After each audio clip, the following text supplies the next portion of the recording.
Our presenter for the 9:40 time slot is Allison Ramsey. Allison is from Plain City, Ohio, and will be sharing with us her Capstone project, a math anxiety reducing adventure game. Please join us in welcoming her. Hello, my name is Allison Ramsey, and as Claire mentioned to you, I will be talking about my project, a math anxiety reducing adventure game. Growing up, I had a childhood love. This wasn't a love for boys, but a love for STEM. I especially loved math. As a kid, instead of doing normal kid things like riding a bike or playing with dolls, I played with math toys. I'd sit there for hours creating patterns of symmetry, solving problems, or just tinkering around. When I didn't have toys to play with, I'd create complex addition problems for myself to solve.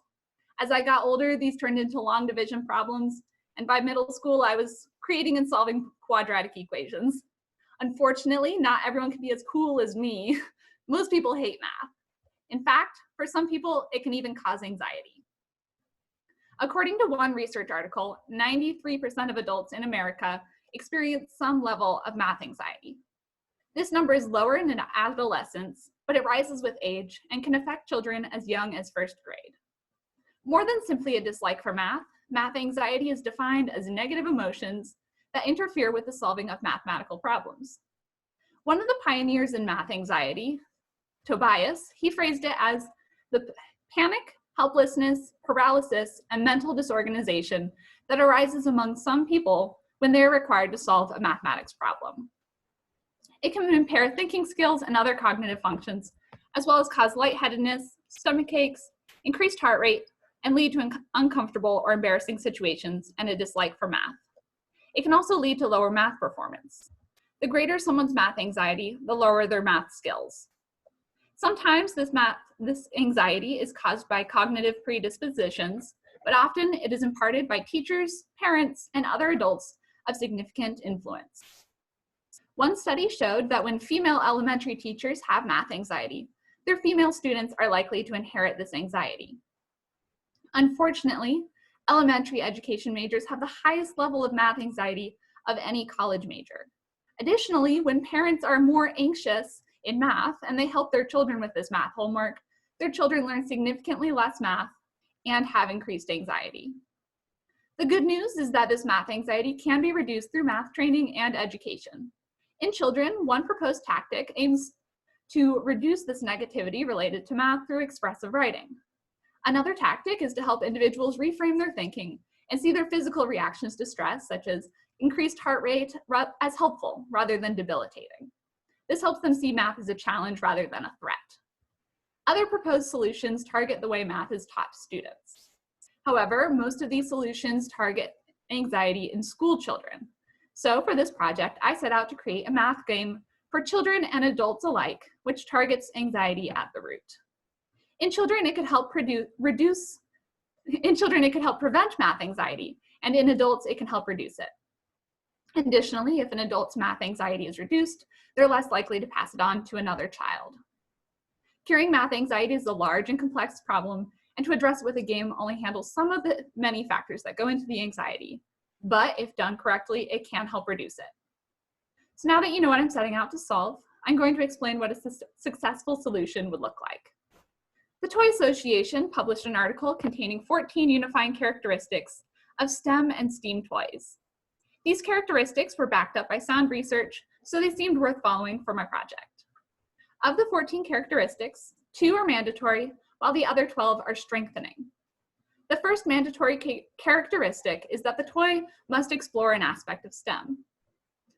This makes sense, and the second aspect is that it must be fun, which if it's a toy, this also makes sense because nobody wants to play with a boring toy.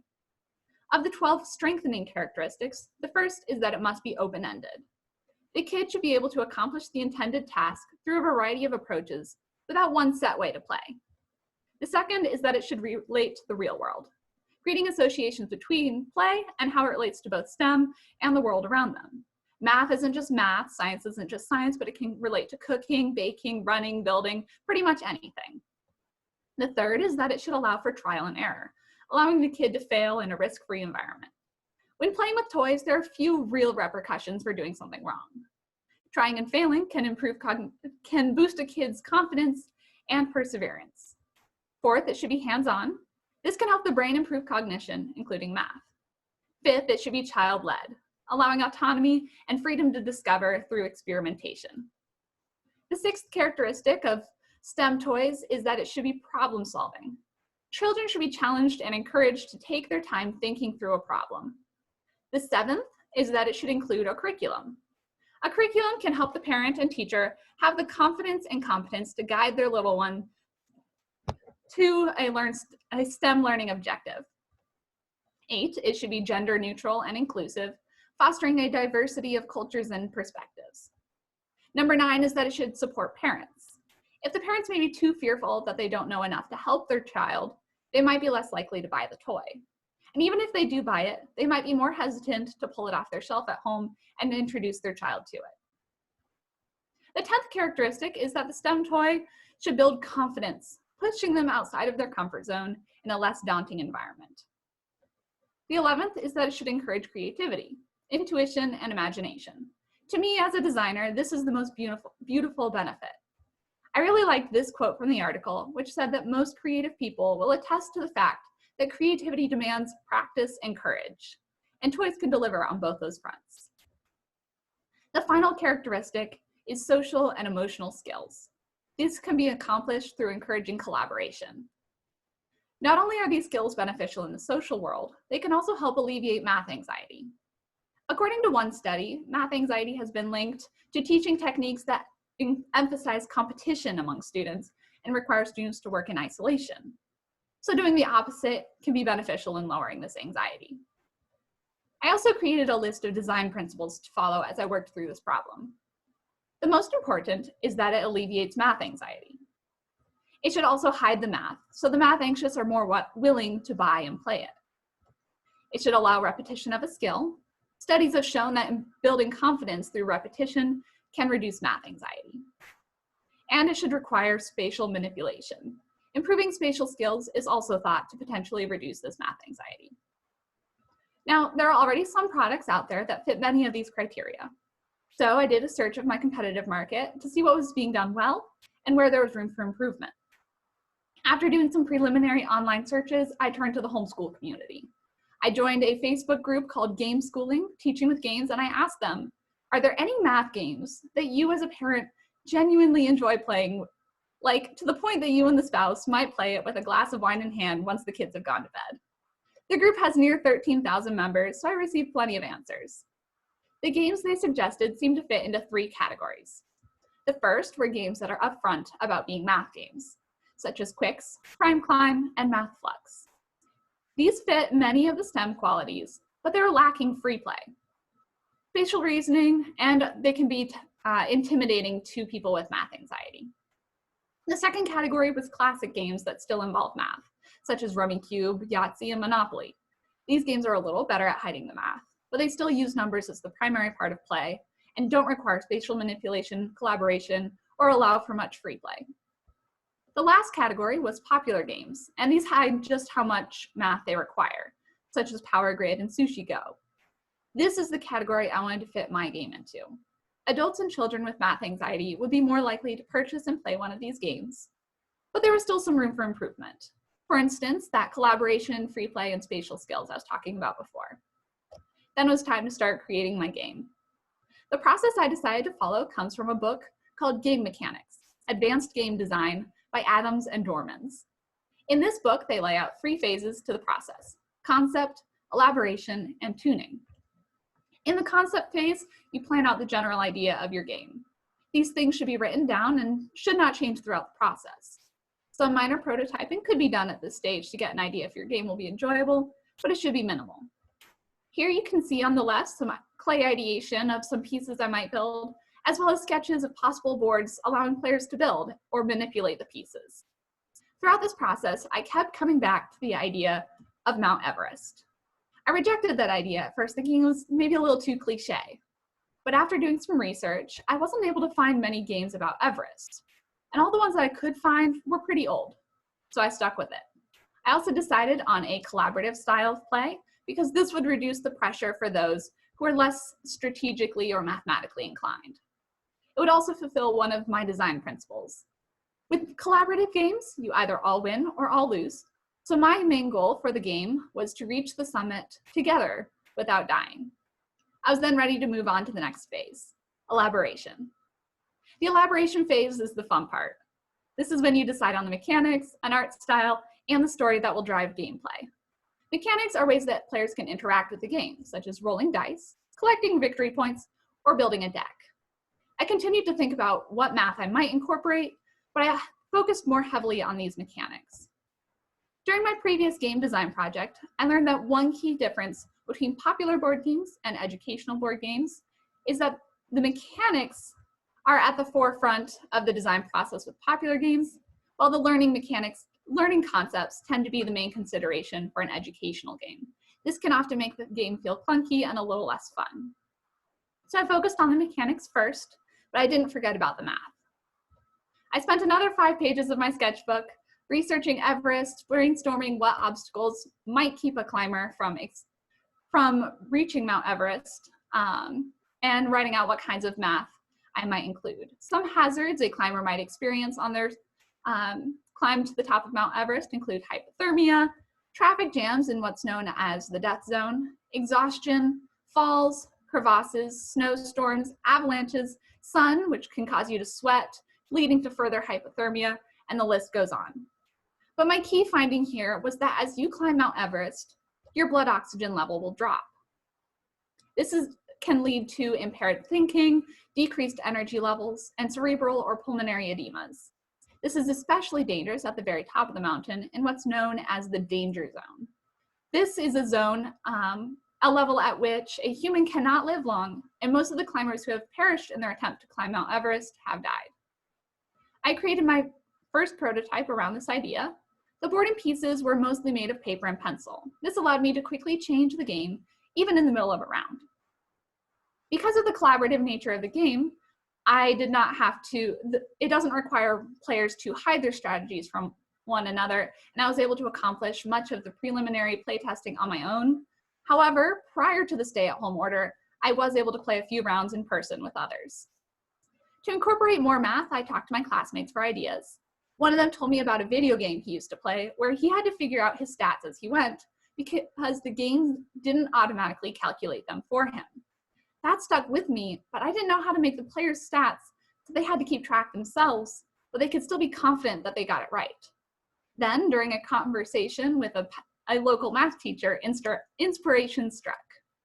I could have players multiply their oxygen level, which is displayed as a percentage, times their health to get their energy level, which dictates the number of actions they can take during a turn. This was an easy way to add multiplication, percentages, and decimals to the game. After that, I continued with a few more weeks of playtesting. It took many failed attempts before I had the basic mechanics established. During this stage, I also started creating some of the visuals. I chose an illustration style and a color palette, and I started to bring my game to life. Here you can see some of the character sketches and a concept sketch I created of the mountain. Then I moved into the final stage, the tuning stage. This stage is all about polishing, so I didn't add any more features or mechanics at this point. I spent many more days of nothing but playtesting to make the game winnable, yet still challenging for 1 to 5 players who hadn't played the game 50 times like I had. This is when I started creating the physical aspect of the game as well. Here you can see some of the clay pieces that I used for playtesting. These are items that can be collected by the player along their way.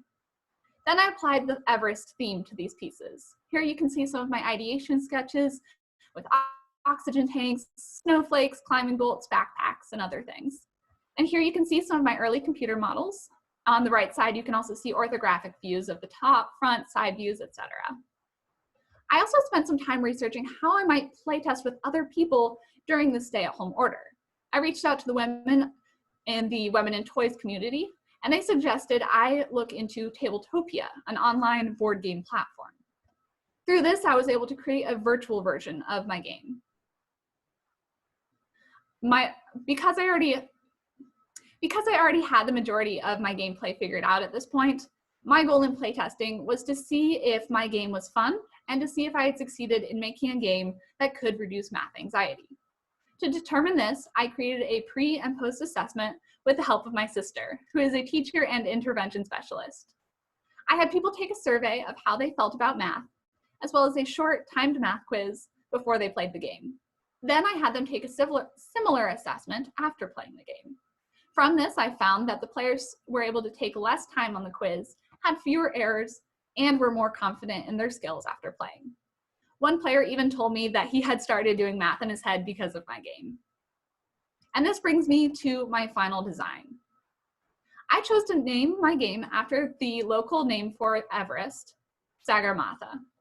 In this game, you play adventurers seeking to forge a new path to the summit of Mount Everest. Players must work together to reach the summit while completing all of their individual goals. On your turn, you start by calculating your actions. Every player has a stat sheet. This keeps track of your health, blood oxygen level, and energy. To calculate your actions, you simply multiply your health times your oxygen. In this case, 6 times 70 is 4.2. You then round the product down and simply you round the product down, and that equals the number of actions you can take. In this case, 4. An easy trick to doing this math quickly is to multiply the health times just the first digit of your oxygen. So in this case, 6 times 7 is 42. Then you can just add that decimal back in. If the player has trouble with mental math, they're encouraged to use pencil and paper or other multiplication tools. The back of the stats card also has a multiplication chart. This allows you to double check your answer. You simply figure out where the oxygen column crosses the row indicating your health to find your energy level. Next, the player gets to take their actions. Some actions include moving, picking up a tile, unburying an item, and using a first aid kit. On this geologist's turn, for example, she moves forward 1, picks up that snow tile, flips over that tool tile, and then she can collect that rock sample and put it in her backpack. Then, to end her turn, she checks her altitude. The sides of the pieces remind you that as you go up a level, your blood oxygen will decrease by 10%. On the stats card, the number next to your oxygen level indicates how many die you must roll to calculate your damage. You can see that the geologist would have rolled 2 dice. If either of these die is divisible by 3, she's going to lose a health. Thankfully, it's just a 1 and a 7, so she's doing just fine. Finally, she ends her turn by drawing an event card. A player might encounter one of any 5 cards: a sun, avalanche, scorching sun, snowstorm, or a gorak, which is the Nepali word for raven. She then follows the instructions on this card and play passes to the next adventurer. To win, every player must complete their sub-goal of placing their climbing bolts or collecting their corresponding samples and reach the summit together. Those items are hidden up the mountain, and here you can see the tile pieces, and here are their corresponding pieces that you might place in your backpack. As they pick up these pieces, players must arrange them within their backpack, ensuring that they don't extend beyond the top of the backpack. Here you can see the mountain covered in snow, and then you can see the buried side of the item tiles, and then a layout with all those tiles exposed. These item tiles are shuffled and placed on the board at the start of the game, so every time you play, you get a new experience. If at any point during the game a player runs out of health, the expedition is over and all the players lose the game. So now you understand the basics of my game, but was it a successful solution? To answer that, I'll revisit the 14 characteristics I talked about before, as well as my design principles. For the 14 characteristics compiled by the Toy Association, the toy must explore an aspect of STEM. This game explores math through multiplication, division, addition, subtraction, percentages, graphs, and terms such as adjacent, clockwise, and rotation. It also promotes science and geology through the characters. The second was that it must be fun, and so long as my friends weren't pretty good actors as we were laughing through the game together, I think I was able to accomplish that one. It also must be open-ended. My game allows many approaches to reaching the summit instead of just having one straight path that you must follow. It should also relate to the real world. The oxygen levels in the game are accurate to an actual climb of Mount Everest. At base camp, a climber's blood oxygen level will be around 90%, and at the summit, it will drop to 40%. The game should also allow for trial and error. Players will not win every time they play my game. Sometimes the elements will get the best of them, and they'll run out of health. But when they fail, they do so together in a safe environment. It should be hands-on.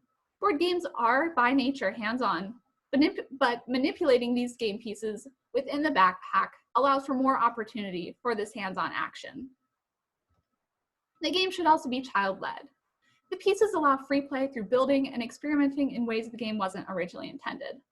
All the backpack pieces, for example, could be rearranged to create like a cube or something, and the players could also opt to see how tall they can make the mountain. The rulebook encourages players to rearrange these pieces that build up the board to create their own board and try to reach the summit. The sixth characteristic was problem solving.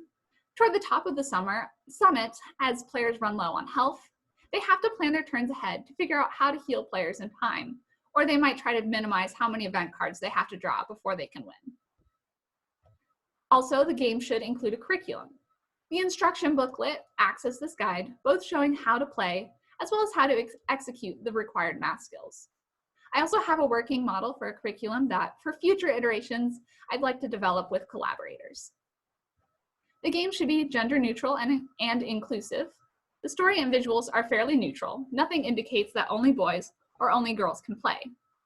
Cheat cards are also included for those who may be unable to do the math in their head or simply need a head start. It should also support parents.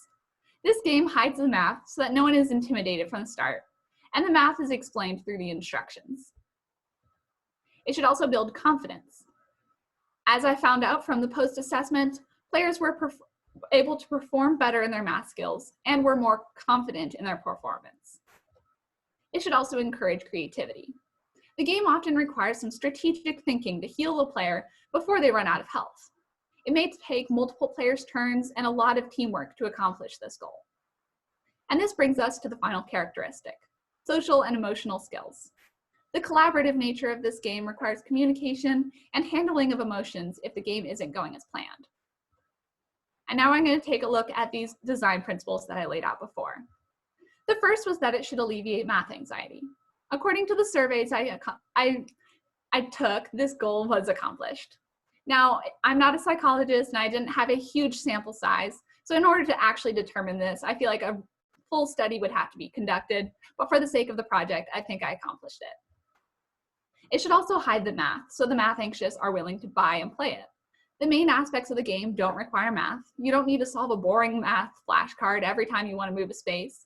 And even if players do opt to use the multiplication chart instead of doing the math in their head, through repetition, they might soon memorize the simple multiplication facts. Also, if you hadn't already noticed, even the title, Sagar Matha, has the word math hidden in it. It should also allow for repetition of a skill. For every turn, you have to do the same type of math, even if that's just reading the multiplication chart. It should also increase spatial skills. The backpack pieces require rotation of objects and encourage mental manipulation before you even pick up a new piece. The Gorak card further enforces these skills by requiring players to mix up their pieces and rearrange their new assortment within their backpacks. Throughout this game, I was able to accomplish the goals I set out to complete, and hopefully, as people play, they'll begin to, if not love math as much as I do, perhaps hate it just a little bit less. Thank you for listening. If you have any questions, you can text them to the number below and Gabe will read them to me. I hope you enjoyed. Thank you. Allison, great work. And I want to speak as someone who was able to play test this game for her project. This game is legitimately a lot of fun. I play plenty of board games. I enjoy board games, and I could tell that this game is it's fun. She's done a lot of work to make sure that this game not only accomplishes her goals of hiding math and teaching math skills, but also it's an enjoyable game experience. Also, I'm so glad that you found a title that literally hides the word math in it.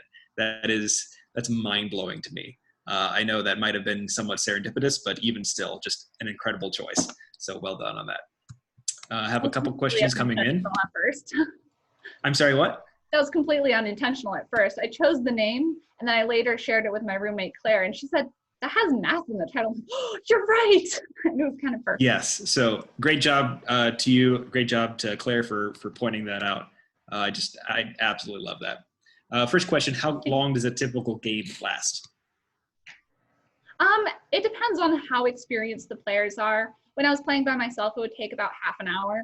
but when I was playing with other people, it took closer to an hour. Pretty good.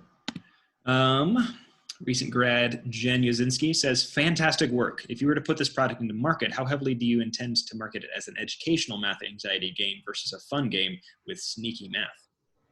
I'm not really sure. I had actually thought about that a little bit. I think if I'm targeting like teachers or parents, I might target it, advertise it as an educational game, but I might also push it in other spheres, like toward younger people, without really saying, oh yeah, it has math in it. So. Hey kids, want to do some math? How long is gameplay? Okay, you already answered that question. And have you considered developing any game expansions? I'm not sure. Another game that I had made, I thought about expansions, but for this one, I don't know what that would look like. I did think about playing further playtesting to figure out like which characters you could use, because currently, if you have 1-player mode, you only use the guide. If you have 2-player mode, you use the guide and the scientist and so on. So I might do further playtesting to figure out different modes of play, but I'm not sure about an expansion. Okay. Someone says, I am sold. Where do I buy one? Well, you can't buy it yet, but maybe you'll be on Kickstarter soon. Who knows? Keep an eye out. Sarah Watson says, hi, Allison, great game. Have you considered that the elderly population might benefit by increasing their cognitive skills? I would recommend this age group.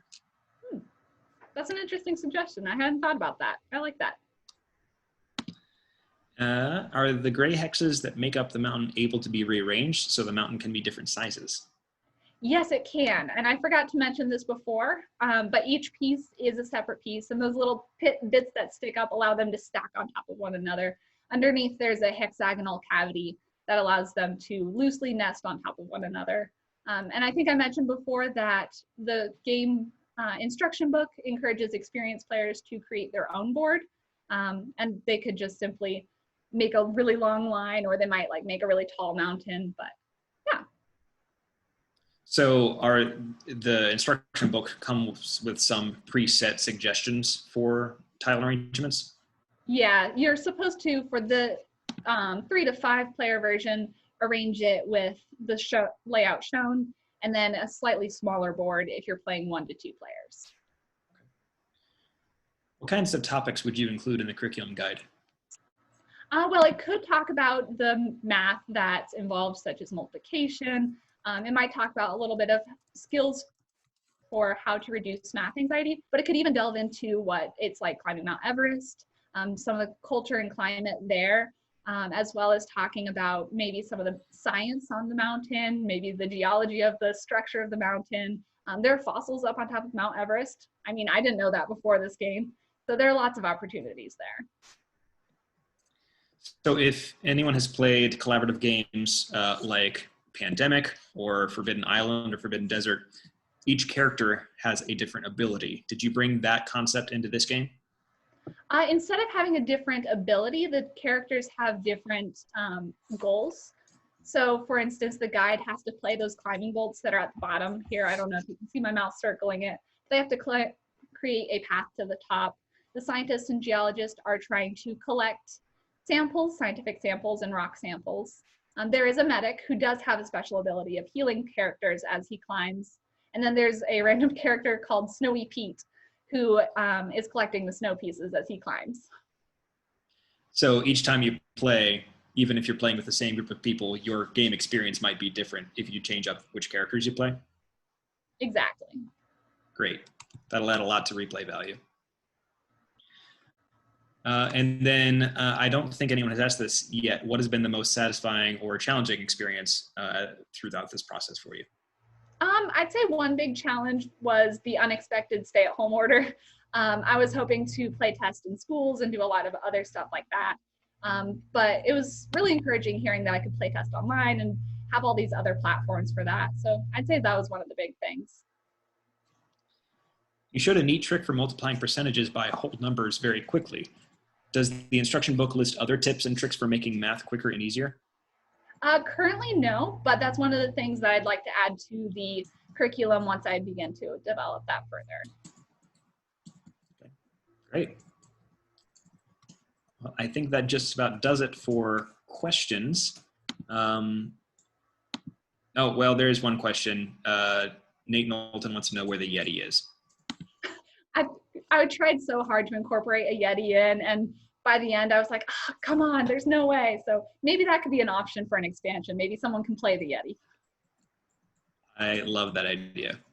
Yeah, I'm getting a few texts that are saying great job. One is from Carlos, great work. I can see how the game helps to change perception about math and therefore reduce the anxiety on the subject. So well done. Thank you.